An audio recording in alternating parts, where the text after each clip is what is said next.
Yes, ma'am. O the closure of satellite offices is a possibility depending on the budget that we get. Yung budget source nila natanggal. So, merong talagang mga OVP personnel, particularly sa satellite offices na mawawalan ng trabaho. Alam niyo ang problema dito sa mga anong to? Ang problema dito sa politiko na katulad ni Sara Duterte, na nagmamakaawa sila sa pagdating sa pera, hingi sila ng hingi ng pera. Oo, pero pag tinanong mo kung paano ginamit, wala nga hindi magsasalita. Senate hearing kahapon sa budget ng Sara Duterte. Ngayon natin papansinin. I'm very disappointed dito sa hindi sa composition pero sa itong very recent acts ng Senado. Bakit? Kasi kahapon habang si Digong nagpapakabuknoy sa sa congressional hearing sa Quadcom sa lower house. Ito namang si Sara, isinisingit niya na maipasa yung kanyang original na budget. Ganyan kaolats yung ating Senado ngayon. VP Sara Duterte attends Senate plenary deliberations on OVP's budget. Bakit nakaka-disappoint? Papanoorin niyo itong balita. Habang nasa Kamara si dating Pangulong Duterte, humarap naman sa Senado ang anak niyang si Vice President Sara Duterte. Umaasa ang bise na maibabalik ang hiling nilang higit 2 bilyong pisong pondo. Nakangiti pang binati ni Vice President Sara Duterte ang mga senador nang dumalo siya kanina sa budget deliberations para sa Office of the Vice President. Simula pa lang ng diskusyon sa budget, agad humirit si Senator Bato de la Rosa na kilalang kaalyado ng pamilya Duterte. I hereby move for the approval of the OVP budget. Pinagbigyan ding magsalita si Senator Bongo sa plenaryo. Nanawagan siya na ibalik ang hinihinging higit 2 bilyong pisong budget ng OVP. Matatanda ang tinapyasan ang pondo at 733 million pesos na lang ang inaprobahang budget ng Kamara na ipinasa sa Senado.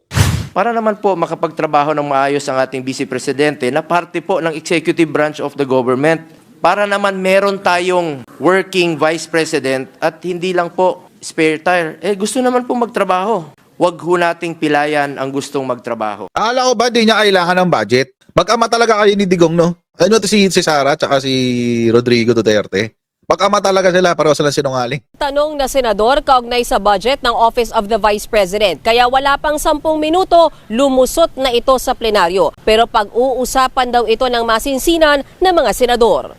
Ayon kay VP Sara, sakaling tuluyang gawing 733 million pesos na lang ang pondo ng OVP, may humigit kumulang 200 na empleyado ang mawawalan ng trabaho at maapektuhan ang pagbibigay nila ng serbisyo. Yes, ma'am. O the closure of satellite offices is a possibility depending on the budget that we get. Yung budget source nila natanggal. So, merong talagang mga OVP personnel, particularly sa satellite offices na mawawalan ng trabaho. May 200 do kasing mga tao ang mawawalan ng trabaho. So sino dapat sisihin dyan? Sino ba yung hindi humarap sa lower house? Sino ba yung ayaw sumagot sa mga questions tungkol sa paggamit ng confidential funds? Sinong may kasalanan dyan?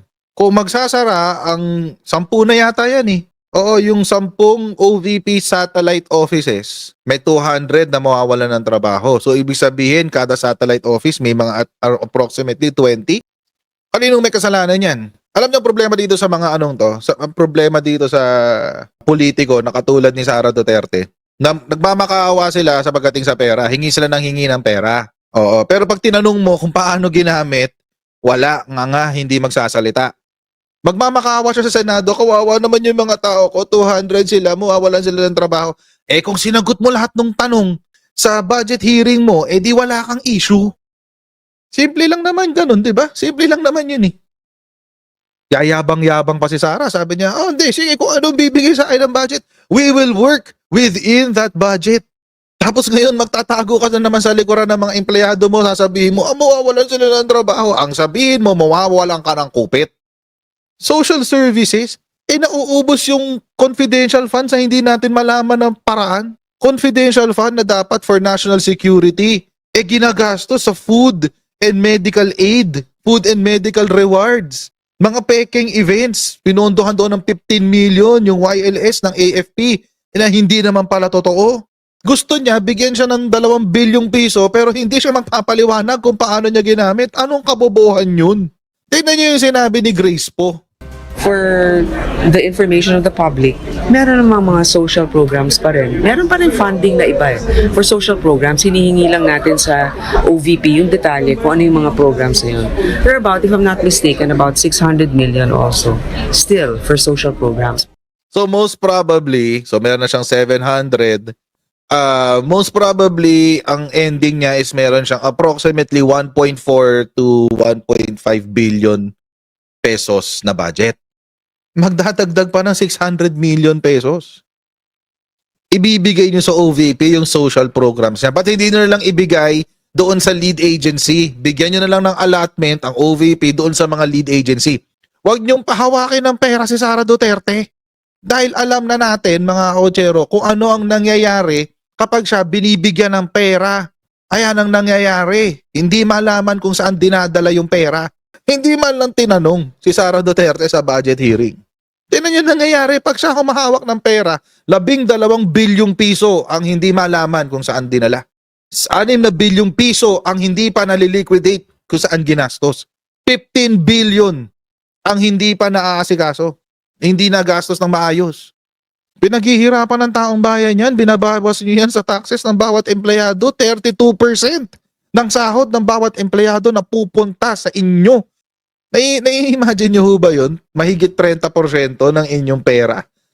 Almost 40% ang napupunta sa gobyerno. Tapos may mga senador tayo na hindi man lang kukwestiyonin kung saan dinala yung pera natin. Hindi man lang nila tinanong saan mo dinala to. Hindi man lang nila tinanong bakit meron kang 73 million pesos na notice of disallowance sa confidential funds mo. Walang tanong-tanong. Hindi man lang tinanong bakit meron kang gastos na 50 million sa purchase of supplies and monitoring activities ng Office of the Vice President. Bakit?